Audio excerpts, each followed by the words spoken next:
푸틴 대통령님, 아베 총리님, 그리고 각국의 정부 대표단 및 경제인 여러분, 러시아 극동 지역의 중심지인 블라디보스톡에서 작년에 이어 동방경제 포럼이 개최된 것을 진심으로 축하합니다. 극동 지역은 석유, 천연가스 등 각종 에너지 자원의 보고이자 유럽으로 이어지는 유라시아 대륙의 교통 및 물류 대동맥이 시작되는 곳으로 러시아의 새로운 심장입니다. 일찍이 러시아의 대문호 도스토예브스키가 러시아의 미래에서 아시아가 주요한 출구가 될 것이라고 갈파한 것은 이와 같은 극동의 미래를 바라본 통찰이었습니다. 비록 지금은 북한이라는 끊어진 고리로 인해 극동의 엄청난 잠재적 에너지가 현실화되지 못하고 있지만 언젠가 그 고리가 이어질 때 이곳은 유라시아 대륙을 아시아 태평양 지역과 하나로 연결하는 번영과 평화의 가교가 될 것입니다. 동방경제 포럼이 이러한 비전을 현실로 만들어 나가기 위한 포괄적인 대화와 지혜의 장으로 발전해 나가게 되기를 기대합니다. 특히 이번 포럼에 한, 러, 일, 3국 정상을 비롯 많은 나라의 고위급 인사들이 참석하였는데 영내 협력의 정치적 의지를 결집하는 좋은 계기가 될 것으로 봅니다. 내외 귀빈 여러분, 지금 세계 경제는 성장이 둔화되고 보호 무역과 고립주의 경향이 대두되면서 불확실성이 날로 커지고 있고 아울러 통합과 분열이라는 상반된 두 힘이 혼란스럽게 교차하고 있습니다. 가장 높은 수준의 정치 경제적 통합을 일구어온 유럽 지역은 브렉시트라는 중대한 도전을 받고 있는가 하면 아태 지역에서는 영내 통합과 영내 강화를 위한 노력이 힘을 얻어가고 있습니다. 저는 지금 우리 지구촌이 중요한 선택의 기로에 서 있다고 생각합니다. 분열과 고립의 방어벽을 높이느냐, 개방과 통합, 연계의 길을 선택하느냐에 따라서 우리의 미래는 완전히 다른 모습이 될 것입니다. 보호무역과 고립주의는 결코 해답이 될 수 없습니다. 이것은 역사의 교훈입니다. 지난 세기 대공황 시기에 각국의 경쟁적인 관세 인상 조치는 불과 4년 만에 세계 무역을 60% 이상 감소시켰고 1970년대 연평균 20%를 넘겼던 세계 무역 증가율은 1980년대 보호무역 기조가 나타나면서 5% 미만으로 급격히 떨어지기도 했습니다. 세계 경제가 앞으로 지속적으로 성장하기 위해서는 분열과 고립을 통해 방어벽을 높일 것이 아니라 더 높은 수준의 통합과 연계를 통해서 글로벌 경제 협력의 플랫폼을 만들어 나가야 합니다. 그리고 이를 기반으로 끊임없는 혁신과 개방을 통해서 미래 성장 동력을 창출해 나가야 하겠습니다. 내외 귀빈 여러분, 극동 지역이 갖고 있는 영내 국가 간 경제적 연계와 인적 교류, 호혜적 산업 구조 등의 잠재력을 고려할 때 이 지역은 바로 이러한 통합과 성장의 가능성을 실현시켜 나갈 기회의 땅이 될 수 있을 것입니다. 특히 푸틴 대통령님의 신동방 정책은 극동 지역에 활기를 불어넣고 이 지역의 잠재력을 실현 가능한 비전으로 바꿔가고 있습니다. 한국도 그간 극동 지역에 많은 관심을 기울여 왔습니다. 우선 이 지역을 통한 교역량이 한러 총 교역량의 약 40% 정도를 차지할 만큼 긴밀한 경제적 연계성을 만들어 왔습니다. 또한 매년 한국을 방문하는 러시아인의 60% 정도가 이곳 블라디보스톡을 통해서 한국을 찾는 등 극동 지역은 한국과 러시아를 이어주는 중요한 통로가 되었습니다. 일본, 중국, 아세안 회원국들도 다양한 개발 프로젝트와 협력을 통해서 극동 지역 발전을 위해서 노력해 오고 있습니다. 이렇게 각국이 만들어 온 소기의 성과에도 불구하고 극동 지역 개발의 잠재력을 극대화시키고 발전의 지속 가능성을 확보하기 위해서 아직 우리가 함께 해 나가야 할 일들이 많이 있습니다. 푸틴 대통령께서는 지난 제1차 동방경제 포럼에서 극동 지역의 사회 경제적 발전 및 아태 지역으로의 효과적인 통합의 중요성을 역설하신 바가 있습니다. 이러한 관점을 고려해서 극동 개발을 위한 각국의 노력과 협력은 크게 세 가지 측면에 초점을 맞추어야 한다고 생각합니다. 우선 극동 지역 개발이 활성화되기 위해서는 이 지역에서의 지속 가능한 발전을 담보할 수 있는 환경을 포괄적으로 구축하는 것이 중요합니다. 특히 식량, 주택, 보건, 의료 분야 등에서의 투자 증대와 협력 강화를 통해서 더 많은 사람들이 모여들 수 있도록 해야 합니다. 이러한 차원에서 우리는 농산업 복합단지 조성 등 연해주 지역의 선진 영농 사업을 공동으로 추진할 수 있는 구체 방안을 러시아와 함께 마련해 나가고자 합니다. 수산업 분야에서도 우리 기업의 냉동 창고 및 가공 공장 건설 등 이런 참여로 극동 지역 내 수산 클러스터 조성에 기여할 수 있을 것입니다. 이와 함께 대규모 아파트 단지 건설을 통해서 양질의 주택 공급 사업 경험이 많은 우리 기업들은 이 지역의 주거 환경 개선에 도움이 될 수 있을 것입니다. ICT에 기반한 원격 진료 등의 의료 기술을 가진 우리 의료기관들이 양질의 의료 서비스를 제공함으로써 이 지역의 보건 의료 수준 향상에도 기여할 수 있을 것입니다. 둘째로 극동 지역의 산업구조 다변화를 위해 인프라를 확충하고 각각의 개발 프로젝트들이 경제적 논리에 따라서 자생적이고 지속적으로 성장해 나갈 수 있도록 해야 합니다.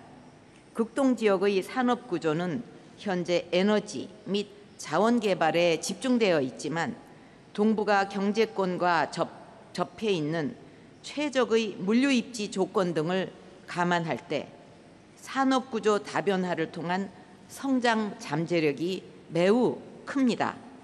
한국의 제조 기술과 자본, 러시아의 과학 기술과 자원 등이 잘 합쳐질 수 있다면 세계 어느 곳보다 경쟁력이 있는 산업 기지를 조성할 수 있다고 생각합니다.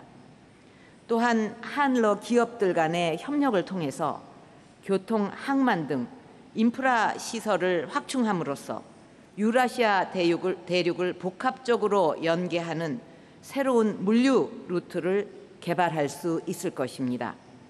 특히 북극 항로는 북극 자원의 지속 가능한 개발을 위한 새로운 협력의 기회를 열어줄 것입니다. 또한 극동 지역 도시 간 고속도로 건설 사업과 도시 인프라 정비 과정에서 발생하는 각종 폐기물을 처리하는 친환경 사업, 첨단 기술과 혁신 분야 사업 등에서 한국 기업들은 극동 지역의 지속 가능한 경제 환경을 조성하는 데 기여할 수 있을 것으로 생각합니다. 지난 2013년 11월 한러 정상회담에서 저와 푸틴 대통령님은 극동 지역 개발 협력의 추동력을 강화하기 위해 투융자 플랫폼을 추진키로 합의한 바가 있습니다. 향후 극동지역의 협력 잠재력이 큰 분야에 공동으로 진출하고자 하는 양국 기업들은 투융자 플랫폼을 활용해서 호혜적 협력 사업을 발전시켜 나갈 수 있을 것입니다. 세 번째로, 극동 개발이 가속화되고 그 혜택이 극대화되기 위해서는 주변 경제권과 연계를 통해서 협력의 범위를 확대해야 합니다. 동북아 각국의 다양한 유라시아 구상 간 연계성을 바탕으로 극동 개발의 호혜적 협력의 기운을 유라시아 대륙 전역으로 확산시켜 나가야 할 것입니다. 우리 정부는 유라시아를 하나의 대륙, 창조의 대륙, 평화의 대륙으로 만들어 나간다는 비전 하에 유라시아 대륙과의 협력을 추진해 오고 있습니다. 지난 6월 상트페테르부르크 국제경제포럼에서 푸틴 대통령께서 제안하신 대유라시아 파트너십 구상은 유라시아 대륙의 통합 비전으로서 우리 정부의 유라시아 이니시어티브와 맥을 같이 하고 있습니다. 한국은 미국, 중국, EU와 모두 FTA를 체결한 나라로서 러시아가 중추적 역할을 하고 있는 유라시아 경제연합과 한국 간의 FTA가 체결된다면 유라시아 경제 통합이 촉진돼서 극동 개발이 더욱 활력을 갖고 개발의 혜택 또한 유라시아 대륙 전체로 확장될 수가 있을 것입니다. 또한 호혜적인 바탕 위에 착실히 실질 협력의 성과를 만들어 나가고 이것을 통해서 신뢰를 구축해서 영내 소다자 협력을 증진시키기 위해서도 노력해야 할 것입니다. 현재 북한의 끊임없는 도발로 인해서 나진하산 물류 사업을 포함해서 남북러 삼각협력 프로젝트들의 진행이 어려운 상황이지만 이와 같은 장애가 제거되면 보다 포괄적인 사업으로 재점화될 수 있을 것입니다. 그렇게 되면 극동 지역을 매개로 한러일, 한러중 등 다양한 소다자 협력도 본격화될 수 있을 것이고 전력, 철도, 에너지 등 동북아 지역 인프라망 연결을 촉진해서 영내 공동 번영에도 기여하게 될 것입니다. 내외 귀빈 여러분, 극동 지역 발전을 지속 가능하게 하고 아태 지역과의 연계성을 확대 발전시켜 나가기 위해 영내 안정과 평화 유지는 필수 조건입니다. 이러한 점에서 유라시아 대륙 내의 핵심적 단절 고리이자 최대의 위협인 북한 문제를 언급하지 않을 수 없습니다. 북한은 국제사회의 거듭된 경고에도 불구하고 금년 벽두부터 4차 핵실험과 장거리 미사일 발사를 감행하였고 안보리 결의를 정면으로 거부하면서 스스로를 동방의 핵 대국이라고 부르면서 핵 선제 공격을 위협하고 핵과 미사일 능력을 지속적으로 고도화하고 있습니다. 북한은 핵실험 이후에도 이미 19발의 탄도미사일을 발사했습니다. 이는 2주에 한 번꼴로 미사일을 발사한 셈으로 김정일 정권 18년 동안의 총 미사일 발사 숫자를 상회하는 것입니다. 북한이 동해상으로 발사하고 있는 탄도미사일은 이곳 블라디보스톡을 비롯해서 동해를 항행하는 선박들의 안전에도 큰 위협이 되고 있습니다. 북한 정권은 주민들의 기본적인 인권과 최소한의 인간적인 삶을 영위할 권리마저 외면한 채 모든 재원을 핵무기와 탄도미사일 개발에 쏟아붓고 있는데 지금 우리가 시급성을 갖고 북한의 핵 개발을 막지 못한다면 머지않아 북한의 핵 위협은 돌이킬 수 없는 현실이 될 것입니다.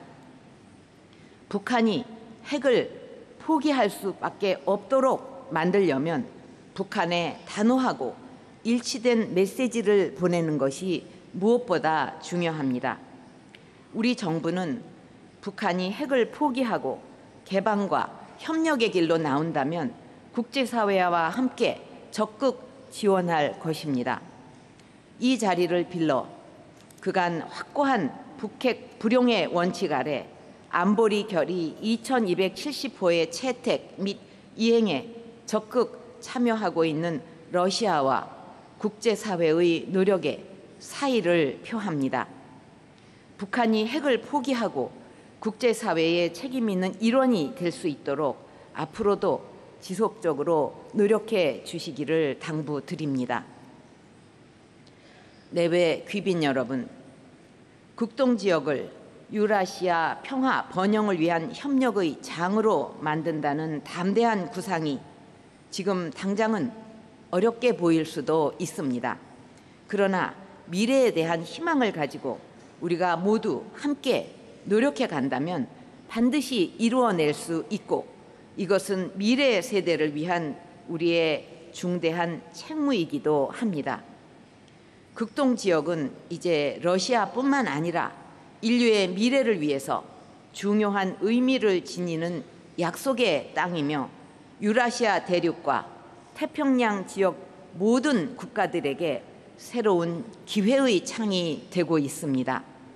한러 양국을 비롯해서 뜻을 같이 하는 모든 국가들이 함께 노력해 나간다면 성공적인 극동 개발은 물론 평화와 공동 번영의 유라시아 대륙을 만들어 나갈 수 있을 것이라고 생각합니다. 이번 포럼이 평화와 번영의 하나된 유라시아 대륙을 함께 만들어 나가기 위한 의미 있는 대화의 통로가 될 것임을 믿으며 앞으로 이러한 대화를 통해서 개방, 변화, 혁신의 기운이 동북아 지역에 넘쳐 흐르기를 희망해 봅니다. 감사합니다.